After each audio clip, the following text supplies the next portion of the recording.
You're telling them that you don't have a drug problem, but that you do admit that you were selling drugs. She could either put you in prison for 10 years or she could give you probation for 10 years. Yes, ma'am. You're asking this judge to put you on probation. Can you tell the judge why you are asking her to give you probation? Yes, ma'am. My mom, she's very sick and there's no one there to help her.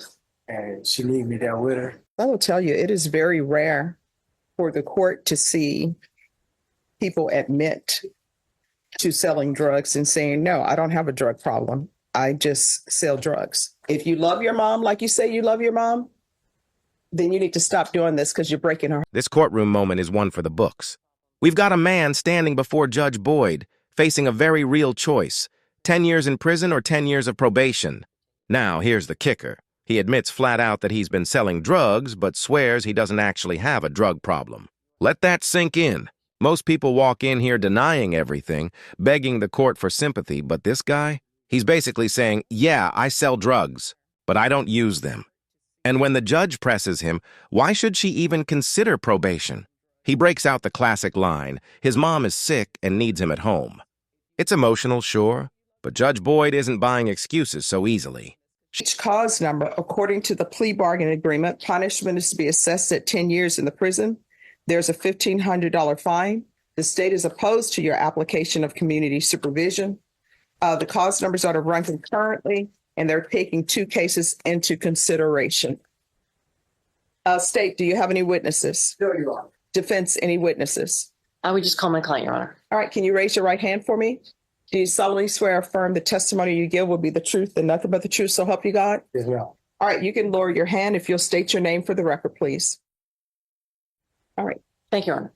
Mr. We're here today for the judge to assess sentencing in your cases. You understand that? Yes, ma'am. And you understand all the cases that are being taken care of today and also the ones that are going to be dismissed. Yes, ma'am. Okay. You asked the court to do what's called a TAP evaluation where you talk to the drug counselors prior for her to do the sentencing. Do you remember that? Yes, ma'am. Okay. And do you remember what it is that you talked to them about just recently? Yes, ma'am. Okay. In your meeting with the drug counselors, my understanding, you're telling them that you don't have a drug problem, but that you do admit that you were selling drugs. And you understand that this judge has a wide range which she can do. The offer is 10 years. She could either put you in prison for 10 years or she could give you probation for 10 years. Yes, ma'am.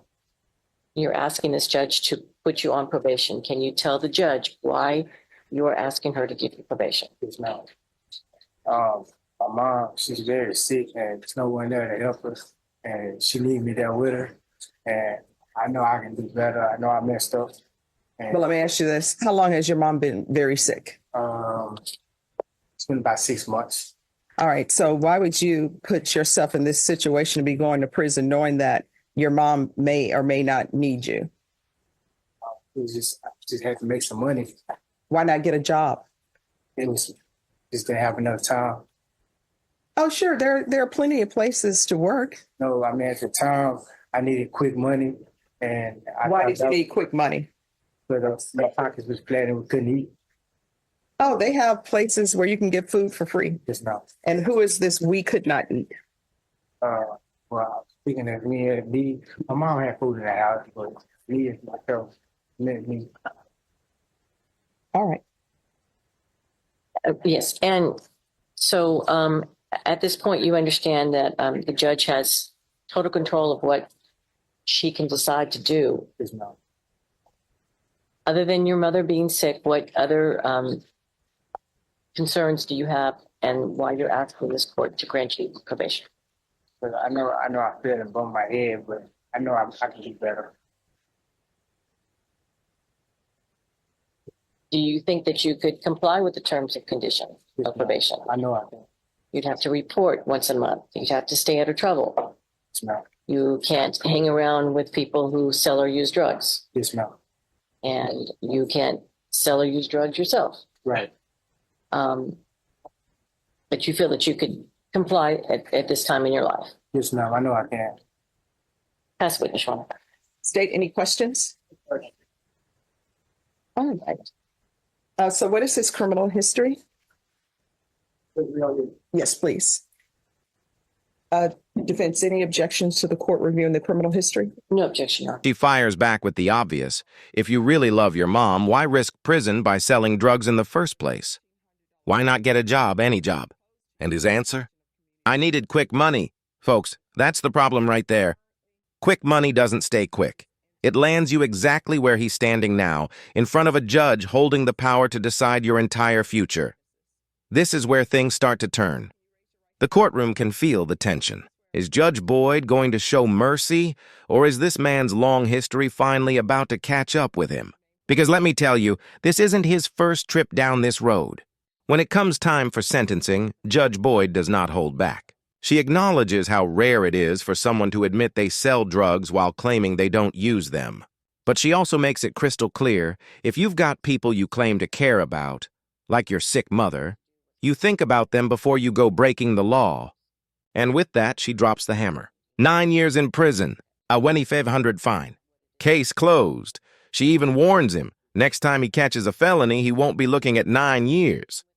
He'll be looking at a minimum of 25. And her words cut deep. Prisons might be overcrowded, but they'll always build more space for people who refuse to change. That's a reality check if I've ever heard one. Now here's where it stings, because you can't help but think about his mom. The judge is right. If he truly loved her, he wouldn't keep breaking her heart like this. And while he did stay respectful in court, you've got to wonder, does he actually want to turn his life around, or is he just playing calm because he knows that... We understand he has a very long checkered history. We are asking you to think outside the box. He is asking for probation. He does have family he needs to take care of, and we are just asking to show some mercy and to grant him probation. All right, Mr. I will tell you, it is very rare for the court to see people admit to selling drugs and saying, no, I don't have a drug problem. I just sell drugs. At the same token, people will come before me, and you've come before me, and you said there are other people that you need to take care of. People need to think about that before they do wrong. You understand? I understand. All right. This is what the court is going to do. And the court will sentence you to 9 years in the prison, give you credit for any time served. And the cause number ending in 303.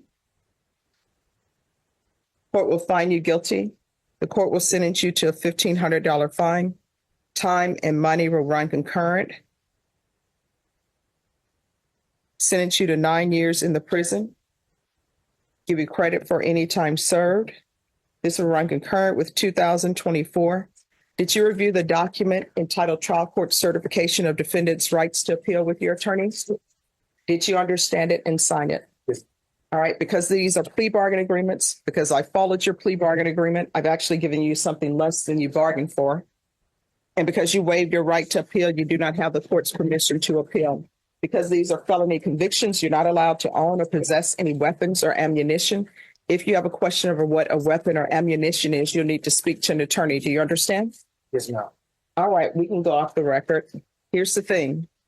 You are at a point now that if you pick up any new felony charges, depending on what type of felony it is, you're looking at a minimum of 25 years. And I will tell you, people say, oh, the jail is overcrowded. Oh, the prison is overcrowded.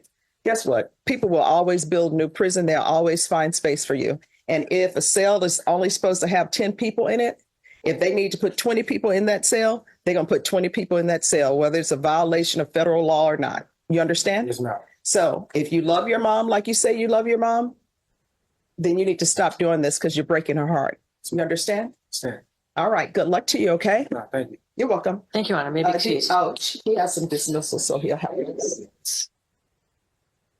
And thank you for always being respectful. The judge has total control. 9 years is a long time to reflect. Some people come out of that better, wiser, ready to change. Others just end up right back where they started. What do you think? Was Judge Boyd too harsh, or was this exactly the wake-up call he needed?